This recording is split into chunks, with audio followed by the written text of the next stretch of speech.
Well, hello, hello, hello. Good evening. Welcome to When Wisdom Talks. I'm Alisha. And I'm Kadesha. And I'm Naomi, keeping the party going over here. Yes. Okay, so all of us have had a full week already. So you know how sometimes we take a deep breath? I think tonight is one of those nights where we need to take a deep breath. So here we go. In and then breathe it out.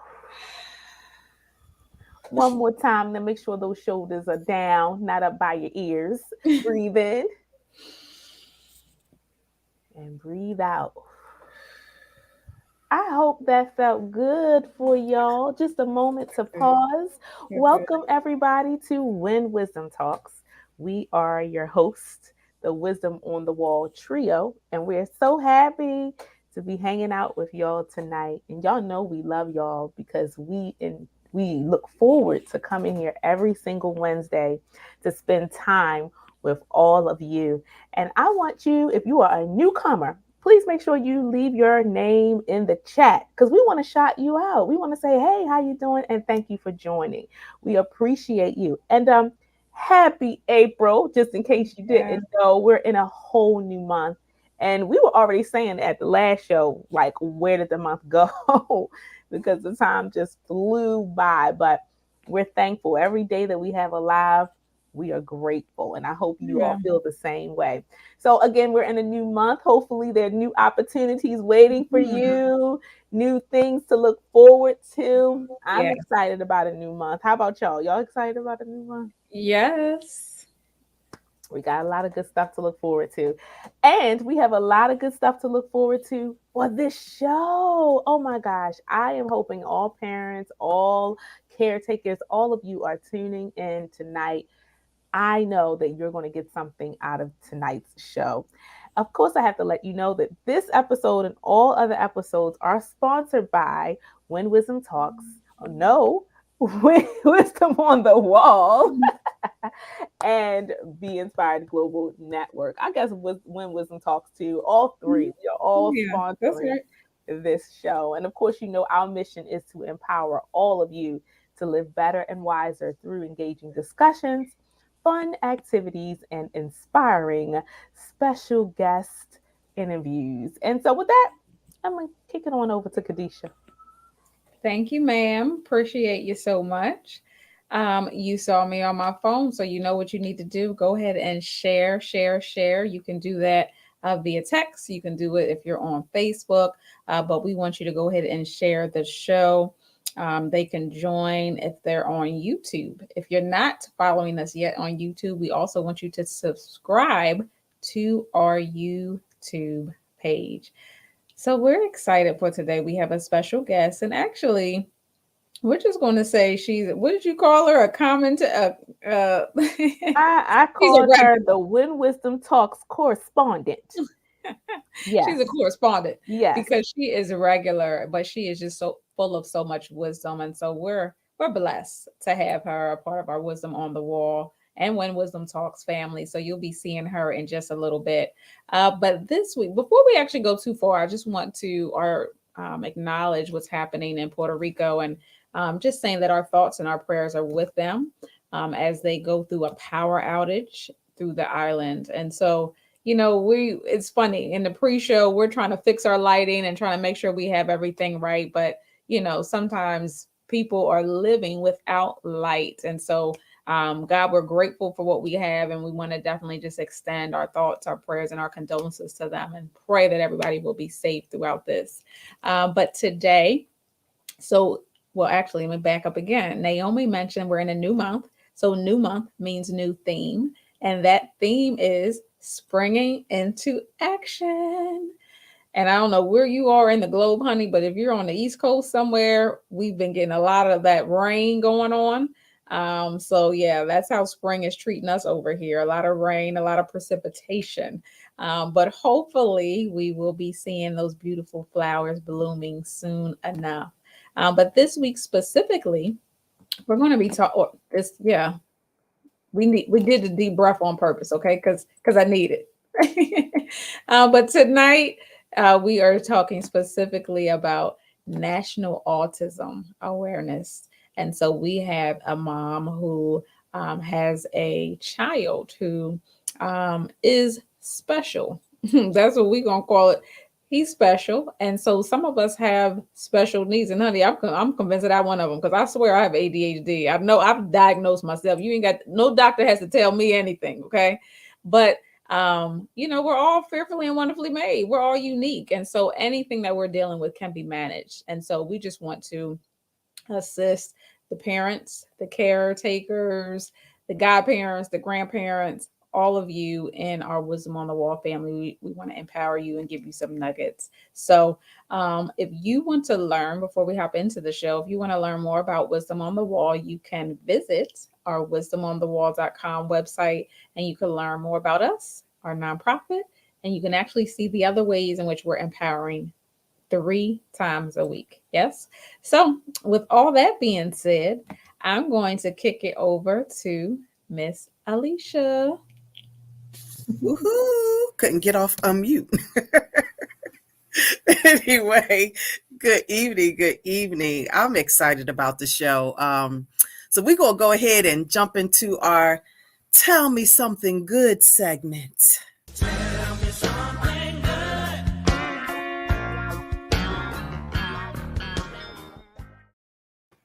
Well, you guessed it. We're going to take a couple moments to share some good stuff with you.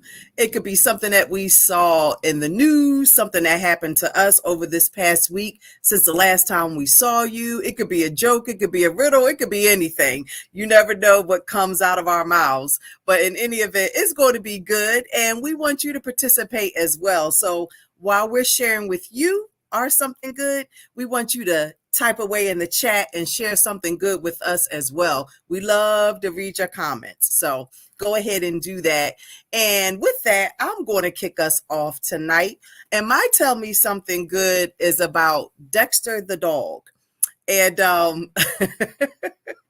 Kadesha mentioned the rain, I'll call it the liquid sunshine that we've been having. And, this story, when I saw it, it was just that sunshine that I needed to kind of brighten my day. So I figured tonight I'm going to go on the laughter side, the funny side, and hopefully it'll brighten your evening since it's nighttime. But in any event, we'll show the video and chat about it. All right, Naomi.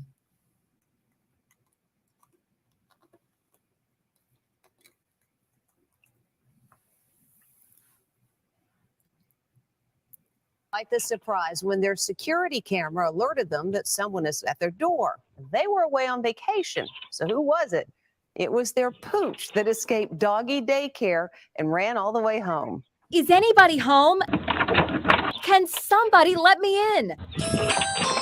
Dexter the dog is ringing the doorbell at his home in Kansas, but no one is answering. His owners, Jeremy and Sarah Henson, are 1,000 miles away in Las Vegas, enjoying a week-long vacation. They got the notification on their phone that somebody was at their front door. We were both like, oh my God, that's Dexter. So where did Dexter come from? Doggy daycare. He was supposed to stay there for 5 days, but he was so homesick. On day 3, he escaped. From what I understand, there is a 6-foot fence that he would have had to gotten over. He jumped a 6-foot fence. Yeah, 6-foot fence, or climbed the 6-foot fence, I'm assuming. To find his way home, Dexter had to make a right out of the kennel and up to busy 87th Street, where he made a left. Then he made a right on Rose Hill and into the residential neighborhood. 90 minutes and 2 miles later, the lonesome Dexter made it and rang that bell. It seems like a miracle that he made it home. Yeah, I know. He was bound and determined. Obviously, he didn't understand the fact that we were gone. He just thought that we were home, and he takes his job of protecting us very seriously. Henson and his wife did what they could to calm Dexter down. Hi, buddy. Good boy. Stay there. Oh, I know, buddy. I'm sorry. Then Henson called the doggy daycare center folks, and they came over and brought Dexter back. Are you just astonished that he did this? Honestly, no. He's very smart, and that intelligence can get him into trouble sometimes.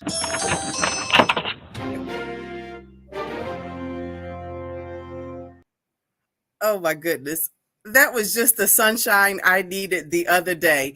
I think it was either last week or the week before. Somehow we got on the topic of dogs, and I was talking about how much I love dogs. And right now, schedule wise, it's just too busy to have a dog because it's just like having a child. And when you watch this video, it kind of reminds you of that, because if you think about when parents are dropping off their children, whether to the babysitter or daycare, and they have a fit, and if they could, they would run away just like Dexter did. But it just solidified why I love dogs. They, first of all, they're loyal, but the other thing is they are intelligent. Like 90 minutes, this dog actually, found his way back. And there was another interview where it talked about he actually took that route one time. So the dog remembered it after being in the car that one time. But what made me laugh so much was, first of all, that he knew where the doorbell was. He hits the doorbell. But the other thing was when the doggy daycare person came, I was just imagining what Dexter was thinking, like, oh no, like, Jeepers Creepers, somebody come help me. I do not want to go back. But it just reminds me, again, you of the little kid. And yeah, so again, it made me laugh. I hope it makes everybody else laugh and brightens your rainy day. I'm mad that they put the little paw prints on the little map and show his trail home. I was like, that was so cute. It's like, They had to show what he had to go through to get there. Oh my! Did y'all know too? Like huskies, they say they can talk, but if you talk to them, they actually talk back. They really do. Y'all have to go on YouTube or somewhere like that and look it up. Huskies talking, and you'll hear them go. Ooh, they're forming words, like really trying to respond back to you. It's hilarious. You're right, because after seeing this video, there was another one with a husky, and they were actually at a groomer, and the dog didn't want to be there. And every time she would pull on his chain to move him, he'd be like, ooh. And it was just funny. And then it was like drama king type thing, because they would just look like they were getting ready to do it. And then he'd be like, ooh. And it was just like, oh my God. So you were exactly right, Naomi. I love it. I think we had pit bulls. And so our one pit bull was very intelligent and would leave sometimes, and I'm like, where is Major? Just having a good walk in the neighborhood, like just a grown person, like a whole person, just walking the neighborhood like you belong out there, like you're a pit bull, you're scaring people, come back home. But dogs are funny. They are definitely very close to human, like they're very like have human minds for sure. Y'all had a Major, we had a Beauty. Beauty was just phenomenal, total. And just real quickly, I'm not going to stay on it, but yes, that's that was just what I was about to say. So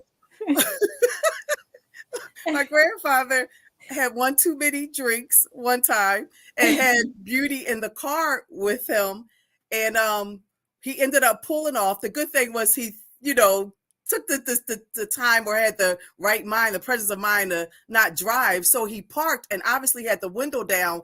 Beauty obviously jumped out of the car window, came all the way home, and basically was trying to talk to my grandmother to let her know where my grandfather was. And sure enough, she was smart enough to follow Beauty and found my grandfather in the car. So wow. Yes, Beauty was a genius. So yeah, rest in peace, Beauty, Miss Beauty. Beauty in the brain. She had beauty and brains. Brains, yes. Oh my goodness. Okay.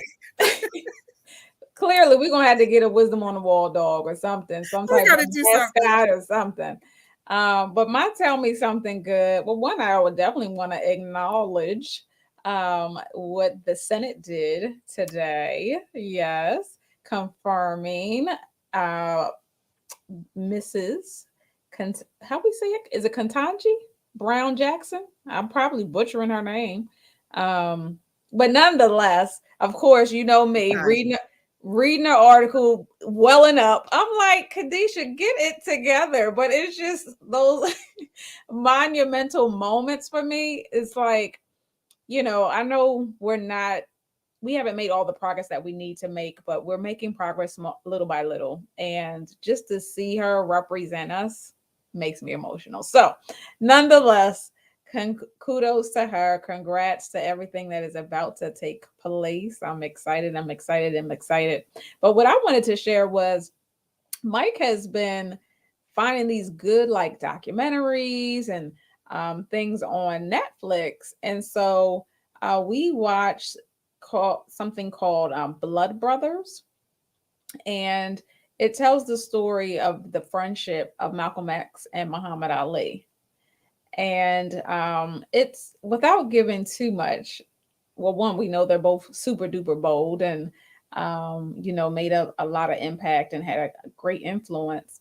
But it showed kind of the divide as well. And so that part of it I didn't really know too much about. So it was interesting and intriguing, and it's just unfortunate sometimes where politics get into the midst of things. And so nonetheless, it was definitely a good documentary.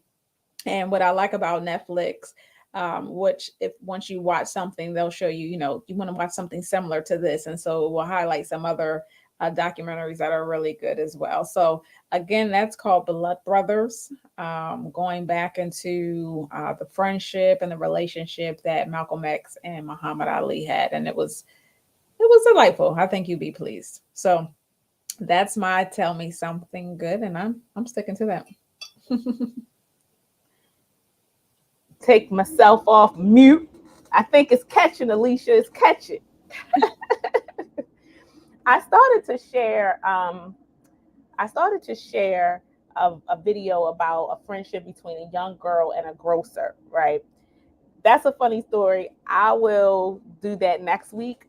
But I wanted to share this book, Seeing Beautiful Again. I told you ladies about it before, by Lisa Turkhurst. And this book, I'm so proud of myself because I just finished the last devotion in this book yesterday. Oh my gosh. And I'm not the avid reader like that. I'll do it because I have to for school, like because I'm in my PhD program. But if I don't have to read right now, I don't. So for me to finish this really was a blessing. And I'm telling you, this book addresses every aspect of your life as a woman, from some of the different things that you might deal with if you're in a relationship, if you're married, just the different challenges that you face in general. And I just love it. And what I love about it is that it has a scripture at the top, it has a relevant story, and then somewhere in between there throughout the devotions, she does a personalized prayer that you could just see yourself inside of. And so this definitely came at a time when I was actually at the height, I was having anxiety episode, really I was. And I was in the Target, and my husband and I he was with me, and it was at a time where I was having a hard time focusing. It was just so much going on. So he took me out to go to Target, and when we were at Target, this book was just staring at me, Seeing Beautiful Again. And the thing about it was the anxiety and stuff that I was dealing with really clouded my ability to see into the future. And so I was beginning to feel like what I was going through just was never going to end. And so for God to be that strategic, that he would allow me to see this book, Seeing Beautiful Again, was the beginning of my breakthrough. And so every day I pray, and I'm going to be quick, but I feel the need to share, is that my grandmother she was dedicated to her devotions. She would get up every single morning, and God allowed me to witness this. And so I recalled that, and I said, God, I said, allow me to have that same spirit that you gave to my grandmother. Give it to me to have that kind of dedication to focus on devotion and spending time with you. And no sooner did I pray that prayer, this book showed up, Seeing Beautiful Again. So it got so good. I was like, Lisa Turkhurst, what else you got? So I done went on to Amazon and I got the next one, Embraced. Oh Lord, I started the first one today, and I'm telling you, y'all, woo, woo, woo, woo. So I felt the need to share that because I don't know who may be experiencing the same thing. You may be in a time where life is just overwhelming for you. There is hope. And when you pray those prayers, God is listening. He is listening, and He will provide for you what you need for your current situation. So that's my story. I'm sticking with it. That was good. That was good. Mm-hmm. That was really good. I'm glad you were you shared and you were vulnerable and transparent, Mm-hmm. because I was having a conversation with someone earlier, and so often we just think we're alone in the things that we're going through. And especially in this social media era where people are looking and you're just looking at the good, right? And not really seeing the backstory. So kudos to you for sharing, Naomi. But I love that story about your grandmother as well. And I always try to share it as much as I can, but that's who Shalon was for me in school. I would wake up, barely one eye open, and she would be over there reading her word. And so God is very strategic with the people that He places in our lives to plant seeds, right? So that was beautiful. That was good. Absolutely. Absolutely. I love the titles as well. Quick question about the Embrace. Is that a devotional as well? Yes. So the Seeing Beautiful was 50 devotions. So it took me that amount of days, except, when I felt released, God was like, okay, you can take a little break today. And I would take that break. This one is 100 days, like 100 devotions. I'm sorry. So yes, it's embraced 100 devotions to know God is holding you close. I love it. Love it. And so at the big back of it, it is also broken down into topics that you might need. So if say boundaries is one of them, like you need to learn about boundaries, then you can go to the pages of the devotions that actually is devoted to that. I'm telling you, and Seeing Beautiful is broken down like that too in the back of the book. If there's a particular topic you're dealing with at the moment, instead of going day by day, you can go by topic, whatever works for you. I'm telling you now, it's been a blessing.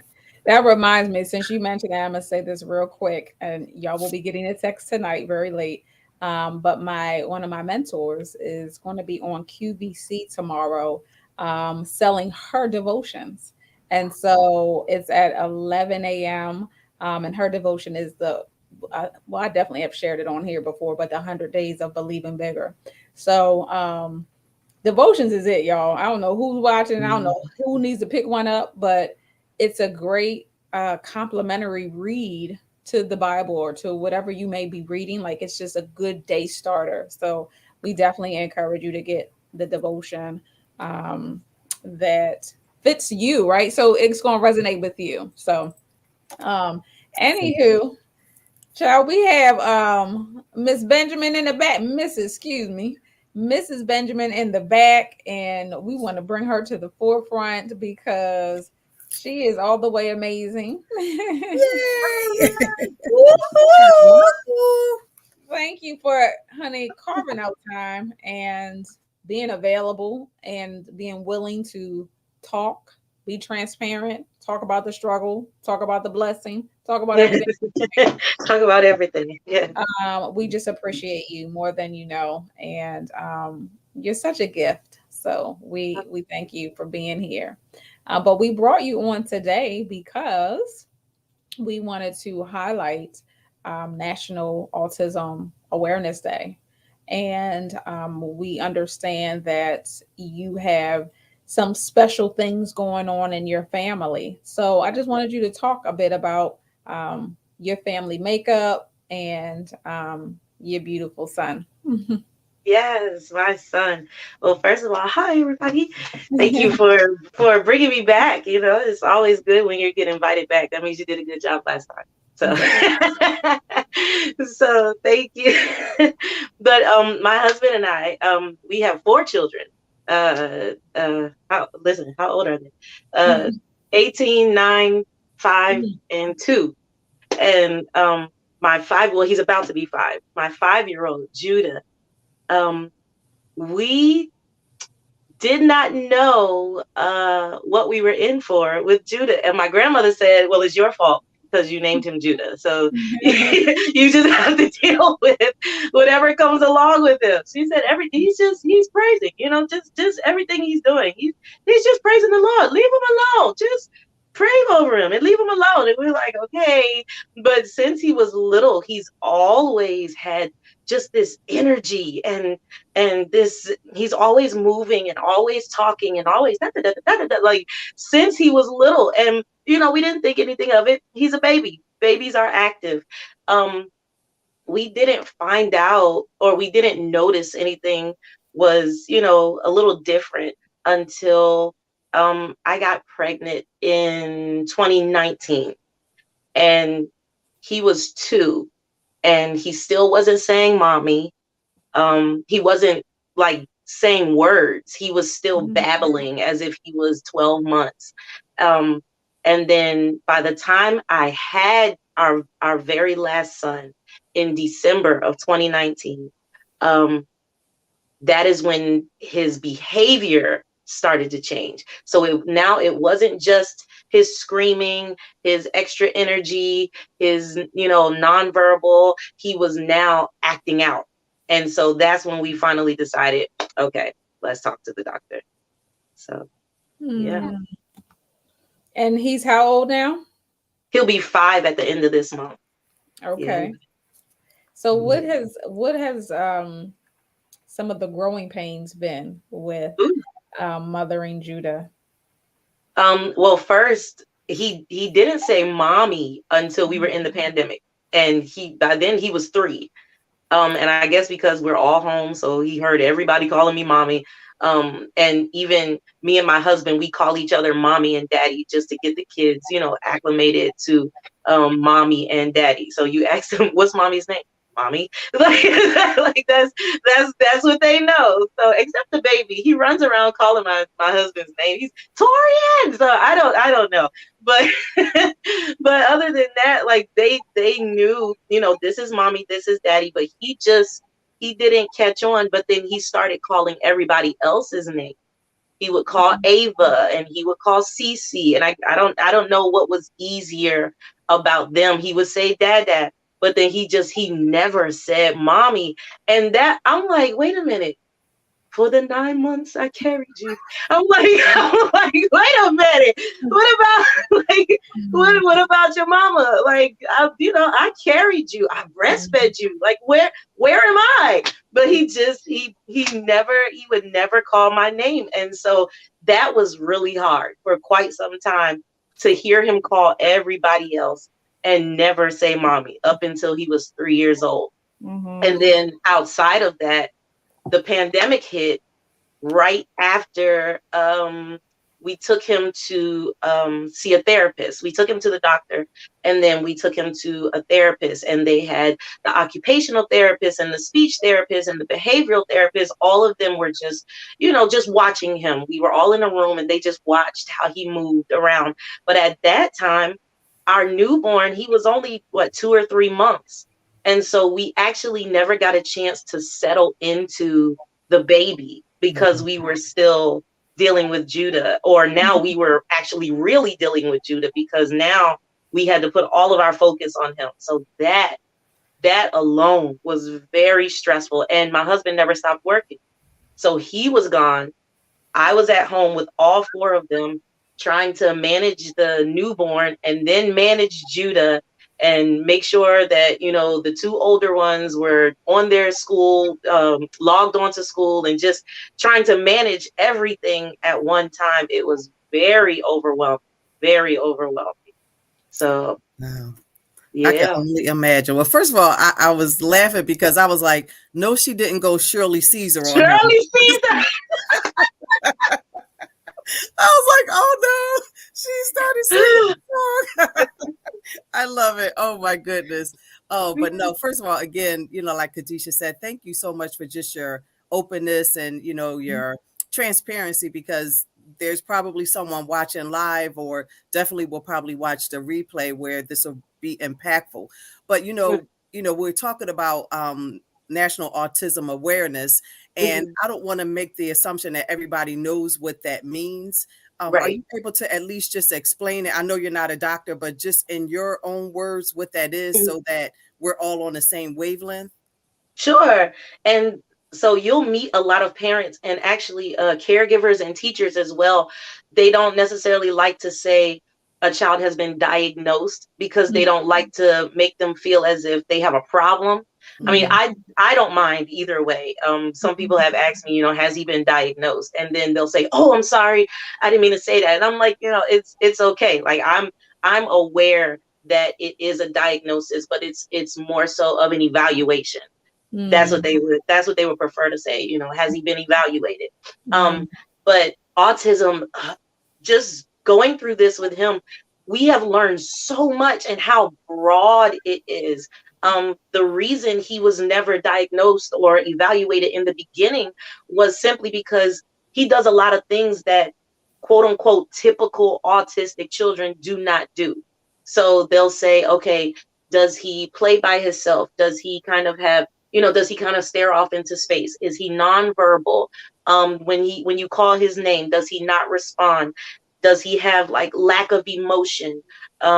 You know, does he not really know how to handle his space? Does he make weird noises? Is he always, you know, doing something rhythmically? Like, there were different things that we had to go through with the evaluation. And some of the stuff was yes, but then some of the things were no. And so that's why it's been hard for us to kind of decipher. And even the therapists were saying, well, let's just keep evaluating him, you know, with every year. With the older that he gets, let's just see, and let's see how he is in a classroom setting. And this year he starts kindergarten. And so, you know, now we're trying to get him evaluated with a program, the Kennedy Krieger Center, this summer, so that we can make sure that by the time he goes to school, we'll know exactly, you know, how to handle him, what classes to put him in, you know, what to talk to with the teachers, what to look for. But with Judah, he is not he's not necessarily nonverbal. He tries to speak, and he does have a lot of words. But if you were to hear him, you would not think that he's about to be 5. You would think that he's maybe 2.5 if you were to hear him speak, because there's a lot of the times where his words will get jumbled, or he literally makes a noise, and then you'll hear the end part of his sentence. He knows how to, you know, identify certain things, but then if we were to point to something, or if I were to say, you know, Judah, go get me such and such, if he does not know what that object is, then he's kind of standing around looking, and he doesn't know what it is, so then he just takes off running. He has an extra amount of energy, which was also why we wanted to get him evaluated for ADHD, because he doesn't sit still. He's always moving and shaking, and he's always doing something. He also does not understand like danger boundaries. So he will play with baby brother at the top of the steps, and they're like fighting and playing, or he'll run off into the street. We lost him in the mall. Worst day of my life. we lost him in the mall, and he can't speak, so he couldn't say, you know, help me find my mommy, or, you know, whatever. And so we have to keep him tight. Like, even when we go to the playground has to have a fence around it, or it has to be in a place where we can catch him before the parking lot. Getting in and out of the car, I have to like hold him, because he's strong and he's fast. Like, my husband has to put the jets on to catch him if he gets 2 or 3 steps in front of him. And again, he doesn't know danger, so he'll run down a hill, he'll run, over things that may trip him up or what have you. And then he's not aware of personal space. So he'll easily go up to someone he doesn't know and he'll start just hitting them. And I'm like, I'm so sorry. I'm so sorry. And they're looking at him like, what are you doing? And he's not looking to hurt anybody, because when he hurts baby brother, it makes him nervous. So if he throws something across the room and it hits him in the head or it hits him in the back, then he's standing there and he's nervous because he doesn't know, am I about to get in trouble? Or if he starts crying, then he's like, oh my goodness, oh my goodness. But we have had to try to find ways to get him to understand, you can't throw, you can't run off, you can't do this, you can't do that. But every time we say you can't do something, that's when he pushes the button. That's when he goes to the limit. He does not play with other children, and we don't take him around other children because we know that he's not aware of his surroundings. We don't want him pushing someone off the top of the playground. We don't want him running, because we've taken him to a busy playground before and he'll run past everybody and he's hitting them on their leg while he's running. He just has his arm out and he's just hitting everybody, or he's ramming his head into you, or he's throwing his body at you. And so we're like, okay, so that is challenging, to try to find an empty playground. And especially it's about to get hot. And so now we're having to take them at odd hours when, okay, maybe all the kids are about to go in for dinner, or maybe it's early and everybody's at school. And so we have to, take him at odd hours where there's not a lot of people. With a quote unquote normal autistic child, they are not as active, or they may separate themselves from other people. When you try to talk to them or call their name, they may kind of stare off into space. They don't make eye contact with you. These were the things that the therapist told us to look for. But Judah, he'll come up to you and pull your face and make you look at him. He wants your attention. And so that's why it's kind of been hard to kind of weigh, okay, what is going on really. He has been diagnosed with a sensory processing disorder. So his senses are on a high. So when we take him to church, he has to sit upstairs in the room, or he's literally screaming the entire service, not out of fear, not because he's crying. He just screams from the time he wakes up until the time it's time to go to bed. He's running and he's screaming. He's talking loud. He's listening to everything loud. He's screaming and playing like this really high pitched shrieking scream. And it's just because he's playing and he likes to hear his voice. So we have to take him upstairs. We have to keep him confined somewhere, or he'll just get up and he'll start running. And so all of that together, it's been both sides. It's been sensory and it's been autism that we've been looking at. And now we're stepping into ADHD. So yeah, sorry, that was a lot. Yeah. No, that's good. Because as you were talking, I was like, wow, this is just awesome, because you really shared some great ideas when it came to signs, what parents could be looking for. And one question about that, if a parent does see some of the signs that you mentioned, what would you recommend as the next steps for them as the parent? Talk to your doctor right away. They say the earlier that they can detect it, the more that they can work with them. And a lot of children grow out of it. You have a lot of famous people that are, just really doing their thing with autism, and you would never know. Like, you would never know. I mean, you may see with their disposition sometimes that, okay, they're a little different, but it doesn't impact their life and it doesn't impair them from doing what they need to do. So if you see anything off, and we had to tell our doctor, we had to tell her, no, you need to look at him, because there's something that's not quite right. If they're not speaking words by 18 months, continue to look at them and then take them to the doctor, because they really should be not whole sentences, but they should be saying some things. Like my 2-year-old is identifying and saying more things than Judah is at his age. And so looking at that, I'm like, oh, okay, I see what he should have been doing. Like now my 2-year-old is asking for the pot, or he'll come with his diaper pulled off and he's like, mommy, bathroom. Whereas Judah he still wears pull-ups and he's 5 and we still have to change him.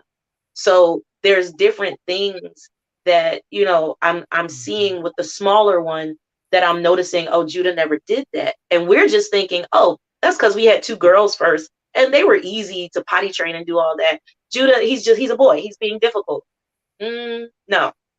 If you feel some type of way, it doesn't hurt you to ask. I don't care how many questions you ask your doctor. I don't care how many times you take him in to be evaluated or looked at, how many concerns. We were at the doctor all the time just because I just had questions. And so that's how we found things out. Yeah. I wanted to hop in and say to Che that I noticed what you said is that sometimes behavioral health issues do overlap. So that's why you have to have those conversations. And because most of them affect the nervous system, right? A lot of those issues like ADHD, anxiety, depression, all of those sort of stem from your nervous system. So it's quite possible that your child could be experiencing more than one symptom from another behavioral health issue. So that's why it's so important to have those conversations. And the reason why I'm saying that is because with my daughter, I learned early on she has a tic. And so you might see her do little movements or make certain sounds, and she likes to touch soft things because that. So these things, she's not diagnosed with autism, but she had those things that affect the nervous system. So you have to be paying attention and have those conversations so that you can get the proper therapy for your child, because it could be tailor-made. It could be one thing for this and one thing for that. So I'm glad you mentioned that. Yeah, absolutely. We watch everything. Yeah. Oh no, go ahead. No, I was just saying we watch him with everything. We look at everything that he's doing and see if that's a thing. Every single thing. Yeah. I mean, I think what you said, Naomi, though, that tailor-made is key, you know, because one size doesn't fit all the time. And that's what we have to be mindful for. And, you know, when we had Rachel on here before, we've talked about that advocacy. So, you know, as parents or caregivers or teachers or principals or guardian, whoever is that guardian, you know, being that advocate, asking those questions. But, you know, as I'm sitting here listening, I'm like, man, and then you said the word tailor-made. It's like, really, I believe it's a combination of asking the doctor and the physician, but also, you know, asking God to give you wisdom on how to parent your particular child. You know what I mean? Because obviously he made them, so he knows what's going to make Judah tick or what's going to make him, you know. So it's that combination and not doing one without the other. Because I feel like sometimes people just take the knowledge and the experience and the science part of it, but they don't combine it with the God wisdom, you know. Absolutely. Renisha is saying in the chat, God bless y'all. Yeah. And actually reading her comment made me want to ask you a question. Do you have a support system for you and Torian? Like, do you guys have an outlet where it's like, okay, I need to talk about all of this, but you know, making sure that you, the parents, have a support system as well? So many people have actually asked us that, and we actually never knew that there were like support groups or like how they have Facebook groups or even groups around like meetups for parents with children that either are just autistic or have special needs. We never knew, because within our immediate family, we're the only ones that is dealing with a child with special needs. I mean, one of my sisters, her daughter has Erb's palsy, but and she had to go through therapy for that. But to have a child that it's more of a mental thing and it's more of a behavioral thing, that is very hard. And honestly, we lean on each other. There are plenty of days where we both catch ourselves frustrated and we're either on the verge of tears or we're irritated, and it's because it's hard to have to manage him in the middle of the entire household, and each child needs something. Our oldest daughter is about to graduate, so she needs attention. Our middle daughter, we don't want her to get middle child syndrome, so she needs attention. And then the baby, he just turned 2, he needs attention. but it seems like a lot of our attention and a lot of our frustration comes from Judah. And then he was the first son. So my husband, that's hard for him. And he's the one that looks just like him. And so he's looking at him and he's like, this is my son. Like, I just want my son to be okay. I don't always want to be mad at him.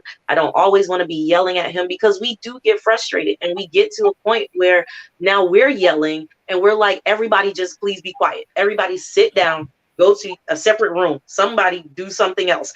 Like, or I'm escaping to the car and I'm just like, okay, 5 minutes. I just need to breathe and then I'll go back inside. So for us, more so we lean on each other when we feel like we've had a frustrating day.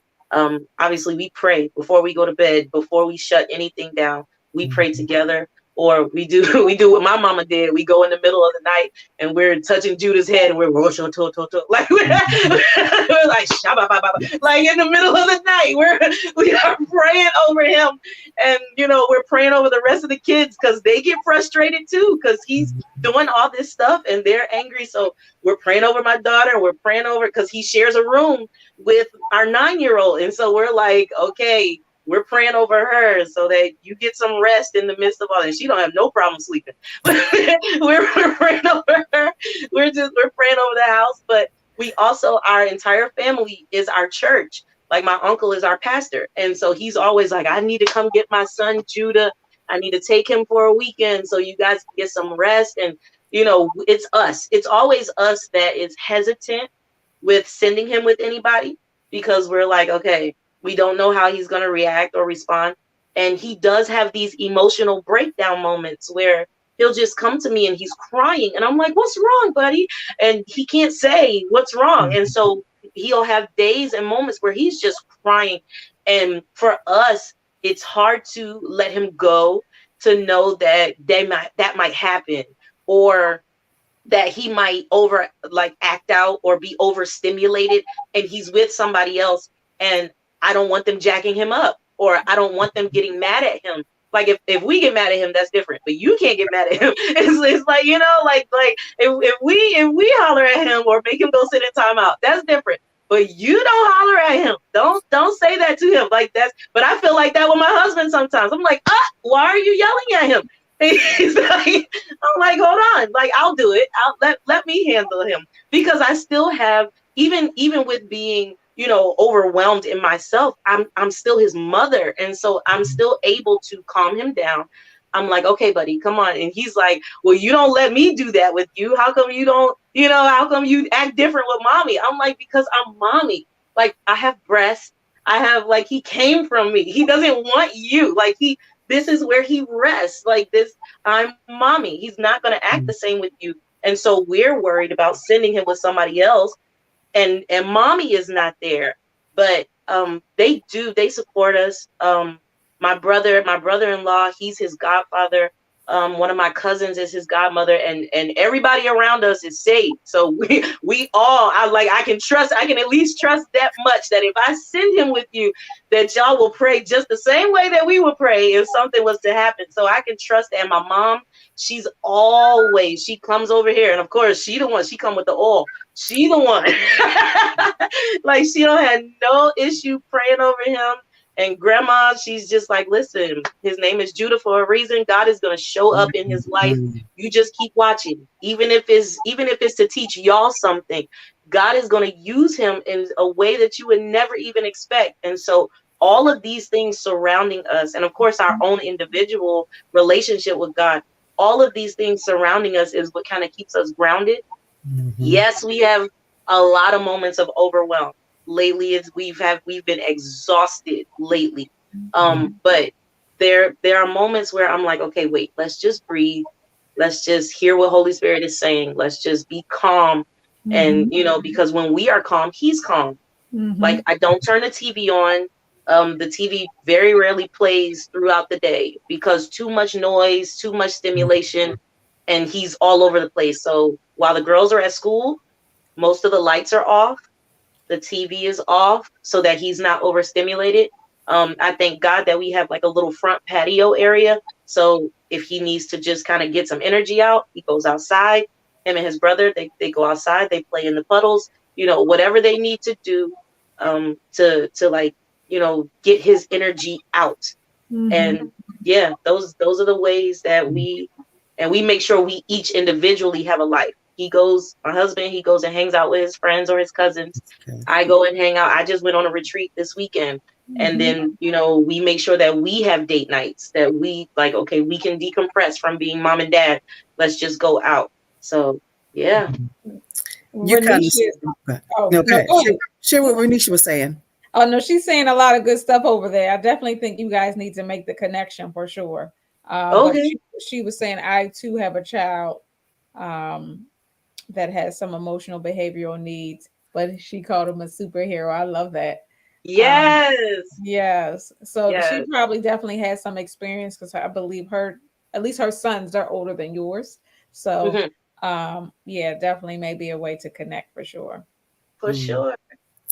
That's good. I love the connection piece. But you actually started hitting on what I was going to ask you to do. I was, as we think about the people who are in the audience who are, going through a similar situation, probably don't know what to do, could you just speak, to the camera and give words of wisdom in terms of what advice you would give them? You were kind of mentioning you went on a retreat and so on and so forth, but, can you give them some words of wisdom, some advice on what they could be doing at this point in time?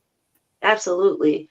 So coming from this standpoint and now being here and now being in year number 5, not even realizing it at first, but now being in year number 5, we have had to learn how to transition with him. So if you have a child that is dealing with something, you have to transition with them. And we have a nurse at our church. And one thing that she said to me that resonated with me, she said, it's okay if he's different. And it's okay if he's treated differently, because we have this idea that all children are the same, or all the kids in my house, those are all my kids, so they all get the same thing. But if you have one that is a little bit different, it's okay to treat him differently. Have to just make sure that the other children understand that it's not that I love him more than you. He just needs a special attention. He just needs a little more of this or a little more of that. Not that I love him more, not that I want to be with him more, not that, he gets off the hook more than, the others, but he needs a little extra, or he needs something special. You're going to have conversations with your children and with your family about how to act around your child, whether they're high energy or whether they're no energy at all, because the children are affected by that. They can see what's going on. So definitely talk. Like, don't be afraid to talk about it. Because when you hold it in, then and you try to make it seem like, oh no, everything is okay, then that sits on you. And what you don't want to do is be so overwhelmed within yourself that now you can't even take care of any of the children properly.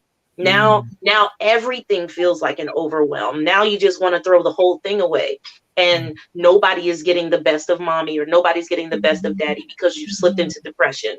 And you've slipped into, this feeling of, oh, I'm not good enough. I've been there. I've cried tears. And I said, God, if you knew that I wasn't going to treat him right, why would you give me a son with special needs? I mean, just crying tears, because I was angry with myself for screaming at him, like literally screaming at him, because I was overwhelmed. And so you cannot, to avoid getting to that place where you're so overwhelmed and you feel defeated, you have to talk. And how we said, you need to have a support system around you. You need to have a moment where you can get away. Do not feel guilty. Do not feel bad. You have to get away, or you're no good. You're no good to anybody. I don't care if all you're doing is walking down the block and coming back, or if you're telling everybody, okay, everybody out of my room, I need a moment. Every time it rains, they already know my door is locked. I'm sitting in my chair next to the window. I'm opening the door and I'm listening to the rain. Everybody be quiet. Like you have to have a moment. Like you have to make sure that you're, putting more back into yourself that you're giving out, because you're giving out so much already. So you have to make sure you put more back into yourself. And then when it comes to your child, it's okay to make a mistake. And it's also okay to say, you know what, mommy made a mistake and I'm sorry. You may not think that they understand that, but they feel that. They can feel that. Because just how they can feel when you're mad. If I have an angry face, he'll look at me a certain type of way. But if you turn it around and you're like, okay, whenever they do something wrong, the reason they run immediately is because they know they're about to get in trouble. But if you respond differently, and if you start to handle things differently, then you'll notice that the cycle will start to change and they'll start to do things differently. And so, like you were saying, it's tailor-made, not just the therapy, but the therapy at home is tailor-made. You have to know exactly what this child needs. Pay attention to the different cycles they may be on. Don't get frustrated with them. You're going to, but try not to let your frustration, override, your care for them. And breathe. If nothing else, breathe. Go to the gym, stretch, whatever you need to do to take all of that stress out of your body. I hold a lot of stress internally and I have high blood pressure. And so I always have to go to the gym and I always have to breathe and I always have to pray. If I don't give y'all no other advice, please know who God is. If there is no other advice I can give you, please know who God is, because he has been the only one that has kept us sane through this entire time. Prayer, fasting. My husband and I fast the first 3 days of every month as our tithe to God. And we fast and we pray and we make sure that during that time, God, you rejuvenate us, give us what we need so that we can get through the rest of our week. I wish you guys could hear him. He's screaming right now. But in those times, we're like, okay, calm, breathe, pray, breathe, stretch, shake, let it go. Like that's it. That's it. Yeah. Wow. That deep breath that we did in the beginning, that part of that was for you. But our hats go off to you. That's not no easy task. But obviously God knew. He knew. And so we'll be praying for sure for your strength. And this is definitely confirming some things for me. So yeah, I'm going to figure out what we need to do for you for sure. But definitely connect with Renisha, because sometimes just talking to somebody that can relate helps. Yes. And so that's super key. So we just appreciate you again for sharing your story, sharing your journey. We pray that this was a release for you as well. Just getting some time away, So thank you again, my dear, for being our special guest this evening. My husband's downstairs cooking dinner, so please pray for my children. You leave that Torian alone. You leave. It's gonna be good. It's gonna be good. That's right. He doing it. That's all. It's gonna be good. Well, my dear, enjoy your evening. Try to find some rest in it somewhere. Yes, and we love you so much. Love you guys. Thank you so much, ladies. Thank you. You're welcome. Love you. Wow.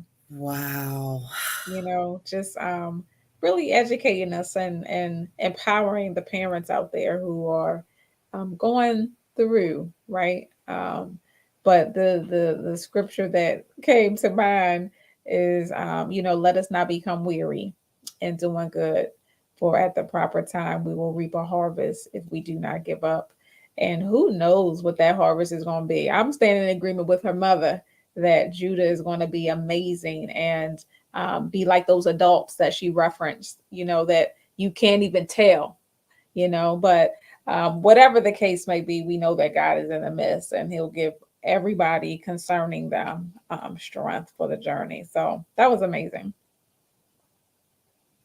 She's just a wealth of knowledge. I just love her candor. I loved her transparency, because I know that it reached somebody. And for me, it was very educational and just kind of helps you to realize, when you know of people in that situation, sometimes they may not reach out to you because they're in the midst of everything. Just being more cognizant of offering support in whatever way to allow them to know, I'm here to help. So yeah, I praise God for them and their resiliency and their advocacy for their child. So you said it best. So that's our challenge to you, to offer some support to somebody who may just need a break. Look for somebody to do good for. And Renisha said, I needed this. So if it was only for one, then we're glad that we did it. So we're thankful that you tuned in this Thursday. The time is up. We will be back here next Thursday, 8 p.m., same time, same place. We want to remind you that this episode, When Wisdom Talks, was brought to you by Wisdom on the Wall, Inc. and Be Inspired Global. And we look forward to seeing you next week. In the interim, stay safe, stay blessed, and stay in faith. Have a good night, y'all. See ya.